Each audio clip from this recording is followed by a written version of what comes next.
特區政府正致力推進1+4經濟適度多元發展，透過推動傳統產業嘅升級轉型，培育新興嘅產業。國家15規劃指出，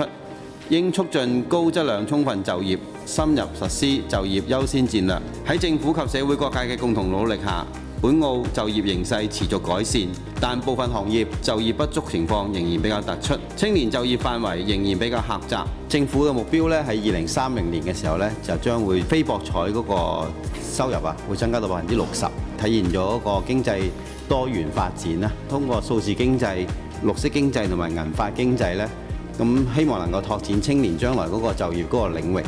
咁想問一問咧，政府咧會唔會通過一啲政府嘅項目啦、企業嘅合作啦，同埋社區應用嘅場景咧，俾佢哋了解呢啲未來產業同埋新興產業，對佢哋將來嗰個職涯發展方面咧更加有利。建築業界嘅朋友啊，有啲座談時候都收到一啲意見嘅，一係咧就工友可能會話，而家冇啲後生仔入行喎，咁但係另外一方面咧，可能喺啲中小微企，我哋一啲工程業界又話我冇工程做喎。咁呢個可能佢哋真係面對緊一個咁嘅情況。我自己覺得咧，正正就係一個都市更新呢方面嘅一個工作咧，亦都能夠為頭先所提及一啲傳統嘅產業，我哋建築業界應該係可以提供大量亦都長期嘅高質量就業嗰度提供咗一個空間嘅。咁無論係將來我哋喺老區裏邊嘅一啲適老化嘅改造啊、適宜化改造啊、適低碳嘅一個建築嘅改造，甚至乎係我哋點樣去喺而家呢個數字化一個年代裏邊引入我哋一啲嘅建築信息模型或 BIM 啊，甚至乎係城市嘅信息模型啊 CIM 呢啲，我哋嘅傳統行業裏邊呢，係需要去引入一啲新嘅一個工作上嘅要求，亦都係可以去帶動到我哋個傳統產業，亦都有一個高質量嘅一個發展。甚至乎係透過呢一種嘅升級咧，係吸引到更加多我哋嘅青年人去進入我哋呢個行業。政府現時針對一啲譬如配對會都會有一個跟蹤嘅情況，都想了解其實而家目前成功即係持續就業嘅情況，或者係數據上面係點樣呢？咁譬如唔成功嘅情況，主要係咩原因唔能夠係可以持續就業㗎啦？譬如將呢啲嘅就業輔導工作咧，其實有冇條件真係可以提前到可能喺在校期間，咁能夠令到可能佢對於產業啊、行業啊，甚至一啲嘅崗位能夠進一步去了解嘅時候咧，能夠令到佢可以提前咧為自己嘅一個求職就業咧做好一個嘅準備嘅。勞工局其實一直以嚟都好大力推動唔同行業嘅認證啦，但係確實對比內地啦，甚至香港，其實職業認證嗰個嘅普及性比較弱。點樣能夠可以進一步透過一啲鼓勵措施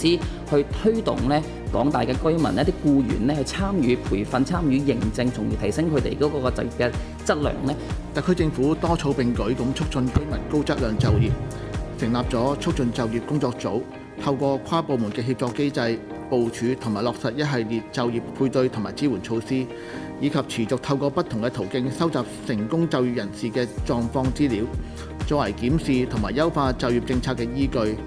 截至今年4月，相關配對措施共協助到3770人成功獲聘。近年呢，其實我哋勞工局咧都會有透過同鄰近地方，包括係廣東省啊、香港啊相關嘅部門呢，我哋展開喺針對建築業嘅一啲一試多證嘅考核。咁預計今年呢，我哋會拓展到頭先梁寶議員有提及到嘅一個 BIM 啦，即係 BIM 呢個咁嘅項目啦，另外一個架子工啦、防水工同埋一個屋宇裝修監工嘅一啲考證項目，咁而且由呢個項目咧都會透過我哋3地嘅專家咧組成一個專家組啦，咁然後去相對一啲標準嘅。梁朝議員有提及到咧，喺你去追蹤嗰啲成功配對嘅人士咧，佢哋一個咩情況？喺2025年咧，總共勞工局係協助超過1萬名嘅人士咧係成功配對，喺當中裡面咧，我哋見到有77% 嘅人士咧依然係就業嘅，咁其餘咧有一啲離職嘅情況咧係屬於僱員佢自己提出而離職嘅咧，就主要係佔咗80%。咁主要原因係譬如基於佢自己嘅考慮啦，一啲試用期合同嘅終止啦，或者佢選擇轉職等等嘅原因呢。我哋都希望咧青年將來出到嚟咧都可以有個高質量嘅就業，都會推出一個學生嘅生涯規劃藍圖。我哋希望佢係下延到去小6年級開始，最緊要呢個學生或者呢個青年首先認識咗自己就業方向，或者係認識咩行業，發揮全鏈條嘅俾佢自我認識啦，然後知道行業嘅發展狀況。